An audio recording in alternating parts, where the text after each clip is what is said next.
allez-vous? J'espère que vous allez bien. Alors, je reviens avec un nouveau reading vlog. Aujourd'hui, je vous présente ma lecture que j'ai commencé en fait jeudi, mais j'ai pas repris la caméra malheureusement.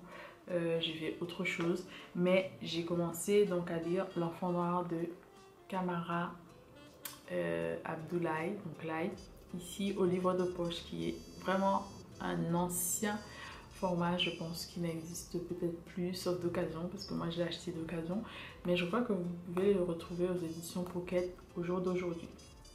Alors ici on est avec un auteur donc guinéen, surtout de ce qu'on appelait avant la Haute-Guinée ou Guinée-Conakry.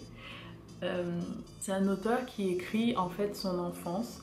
Il a à peu près une vingtaine d'années, je crois 25 ans quand tu reviens sur son enfance.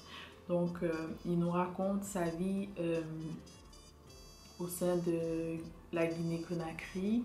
Donc il vit avec sa mère, ses soeurs et frères, ainsi que son père. Donc sa mère est l'enfant qui vient après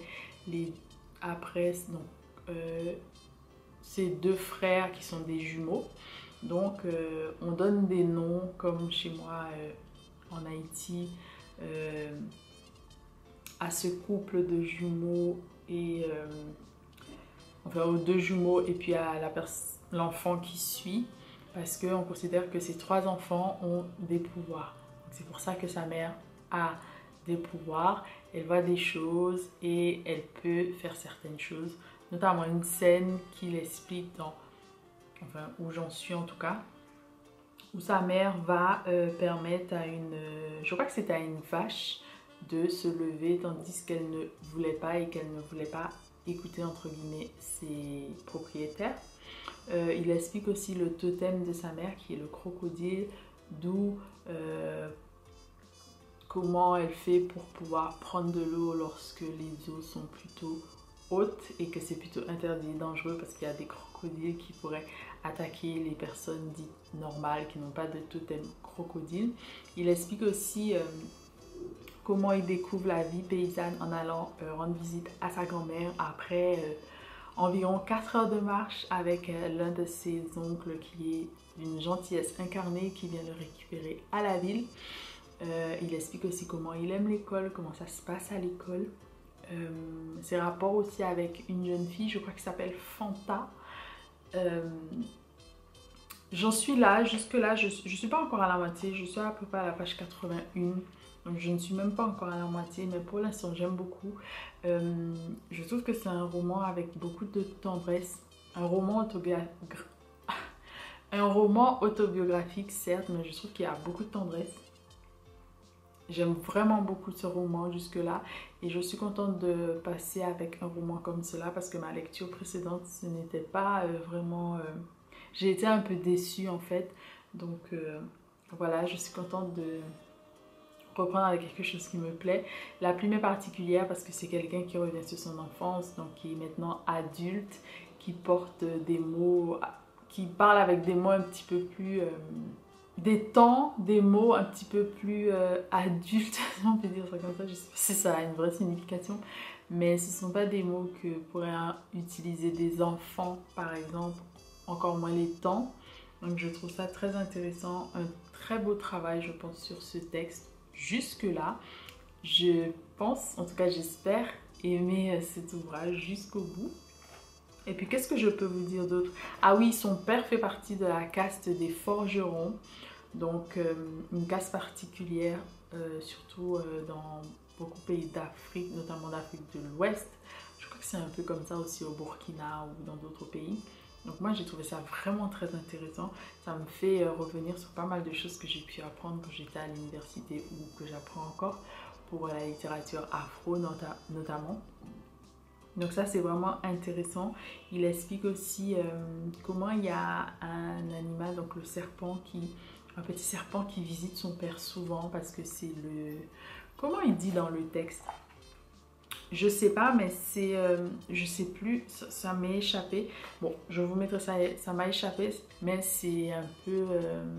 c'est pas le totem cette fois-ci, mais c'est ce qui accompagne en fait, on va dire, son père en tant que forgeron, etc. Et il explique aussi comment il perd déjà lui des traditions parce qu'il ne sait pas quel est son animal totem lui. Comment il aime l'école et qu'il va sûrement pas reprendre le flambeau. Comme par exemple ses deux oncles n'ont pas repris le flambeau du côté de sa mère. Ils n'ont pas repris le flambeau, ils ont préféré les champs et d'autres sont partis ailleurs pour faire autre chose. Mais lui, il va certainement pas reprendre aussi le flambeau et perpétuer en fait beaucoup de choses de sa famille parce qu'il aime beaucoup l'école et qu'il fera autre chose, notamment aller étudier en Europe. Voilà, donc c'est super intéressant, je trouve. On est bien dans des traditions, on est bien dans l'enfance, on est bien dans les relations comment on va dire, intergénérationnel avec sa grand-mère, avec son oncle, avec son père, avec sa mère également. Ses frères et sœurs, jusque-là, il n'en parle pas trop. Il parle en revanche beaucoup de ses amis qu'il va rencontrer chez sa grand-mère lorsqu'il part en vacances. Et ce qui me fait sourire en parlant de ça, c'est lorsqu'il part en vacances et que tout le monde surveille son poids en disant qu'en ville, ils sont moins dodus. Tandis qu'il dit lui c'est parce qu'il grandit, c'est la croissance qui fait que son poids, sa taille se régule, etc. Donc c'est vraiment très intéressant, des choses aussi qui sont propres à ma culture évidemment caribéenne. Donc c'est le moment de faire des comparaisons, donc voir où il y a les similitudes et où il y a également les différences, ce que je trouve très intéressant. Et c'est pour ça que pour moi, il n'y a pas d'intérêt de ne pas s'intéresser à la littérature africaine sans s'intéresser aux autres littératures qui sont afrodescendantes ou autres, donc la Caraïbe. Ou encore comment beaucoup de personnes qui s'intéressent à la littérature africaine négligent beaucoup, c'est pas le cas de tout le monde, mais négligent beaucoup la littérature caribéenne parce que c'est un lieu dont on entend pas forcément très bien parler ou qu'on connaît certains auteurs, mais après c'est tout. Et notamment en Haïti où beaucoup de choses sont encore très marquées par rapport à dans nos mots, dans pas mal de choses à la littérature africaine ou la culture africaine ou pas mal d'autres choses. Donc c'était vraiment très intéressant jusque-là. Je reviendrai vers vous pour vous donner... pour vous dire la suite, ce qu'il en est. Je prévois de terminer cet ouvrage lundi pour boucler mon bilan de lecture d'octobre que vous aurez certainement déjà sur la chaîne. Donc que je vous mettrai dans le petit i. Donc n'hésitez pas à aller voir ça. Et puis nous on se dit bon, pour voir tout à l'heure et pour moi éventuellement soit ce soir, j'en doute fort, parce que voilà, mais demain éventuellement pour un petit topo sur l'enfant noir. Et n'hésitez pas à me dire si vous l'avez lu, si vous avez lu autre chose de l'auteur, parce que l'auteur a écrit également autre chose, apparemment du même éditeur, donc chez Plomb. Peut-être qu'ils seront en poche aujourd'hui, donc Le Regard du Roi ou Dramous, que j'ai hâte de lire pour être sincère avec vous. Et puis voilà.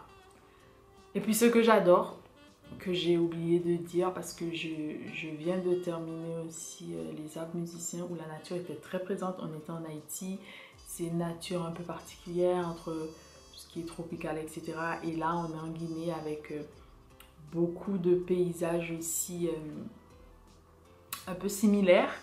Donc ça me fait plaisir quand on parle de poussière, quand on parle de riz. C'est très commun aussi à ma culture haïtienne et ça montre comment en définitive on a tellement de ponts pour pouvoir se parler, pour pouvoir communiquer, pour pouvoir vivre ensemble. Donc c'est juste et je suis contente de lire ça parce que je vous avoue ma lecture d'avant, j'étais un petit peu triste et tout, donc là je suis vraiment contente de lire un petit ouvrage, certes ici qui fait 190 pages, mais qui a vraiment beaucoup. Et je comprends pourquoi c'est un classique et qu'on étudie ça aussi à l'école, parce que je pense que c'est intéressant de revenir sur des ouvrages comme cela.